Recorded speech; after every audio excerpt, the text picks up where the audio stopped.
उजनी धरणावरती प्रस्तावित असलेल्या जलपर्यटन केंद्राला आणि एकूणच पर्यटन विकासाला या ठिकाणच्या शेतकऱ्यांनी विरोध केलेला आहे। सकाळपासून या भागातील सगळे शेतकरी या विरोधामध्ये उजनीच्या धरणामध्ये पाण्यामध्ये जलसमाधी आंदोलन करतायत।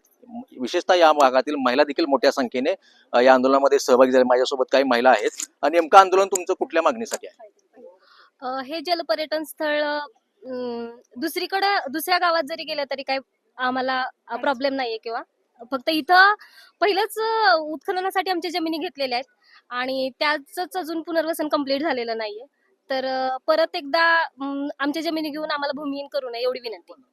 काय नेमकी मागणी काय आणि कशासाठी आंदोलन सुरू आहे? आमचं म्हणणं एकच आहे की धरण बांधताना ज्या काही आमच्या जमिनी गेलेल्या आहेत तिथं प्रत्येक खातेदाराला 4 एकर जमीन देण्यात आली होती। मग आता तेव्हापासून आता 4 कुटुंब विभक्त झालेले आहेत। मग तिथे अनेक बागा शेतकऱ्यांची घरे बांधलेली आहेत। मग आम्हाला असं वाटतं या ठिकाणी उस्मानाबादचं हे NTPC आहे, मग ज्या ठिकाणी असे काही प्रकल्प राबवले नाहीत त्या ठिकाणी जलपर्यटन व्हावं असं आम्हाला वाटतं। काय किती जमिनी जाणार आहे तुमच्या? काय आता ऍक्च्युली असं आमचे 4 गट गेलेले आहेत धरण बांधकामाच्या वेळेसच, पण आता तर किती जातील काही सांगता येत नाही। आता सर्वे तर चालू आहे, त्या सर्वेनुसार आम्ही पण नाही सांगू शकत की किती जातील ते। काय शेवटपर्यंत तुमच्या आंदोलन काय भूमिका काय असणार आहे? फक्त जलपर्यटन इथलं रद्द व्हावं किंवा दुसऱ्या गावात त्यांनी त्याचा सर्वे करून विचार करावा। काय जर सरकारने जरी विचार नाही केला तर काय पुढची भूमिका काय असणार आहे? जलसमाधीच घेणार आम्ही, माग हटणार नाही हटणार। या कारण ठिकाणी आपण दोन वेळा आम्हाला भूमिहीन करताय। मागच्या वेळेस पण पुनर्वसन होऊन फक्त 40 वर्ष झालेले आहेत आणि त्या जमिनी अजून तुम्ही मूळ मालकाला परत केल्या नाहीयेत।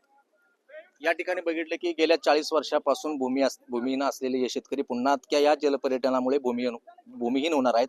यासाठी खरं तर या शेतकऱ्यांनी आंदोलन सुरू केलेलं आहे। सरकार जोपर्यंत आम्हाला न्याय देणार नाही तोपर्यंत आम्ही आंदोलनापासून मागे हटणार नाही अशी भूमिका या आंदोलकांनी घेतलेली आहे। कॅमेरामॅन राजू मिसाळसह भारत नागणे, साम टीव्ही न्यूज, उजनी टेंभुर्णी। देश विदेशातील प्रत्येक घडामोडींचे लाईव्ह अपडेट मिळवण्यासाठी आता साम टीव्हीच्या सर्व सोशल मीडिया प्लॅटफॉर्मला लाईक, फॉलो आणि सबस्क्राईब करा।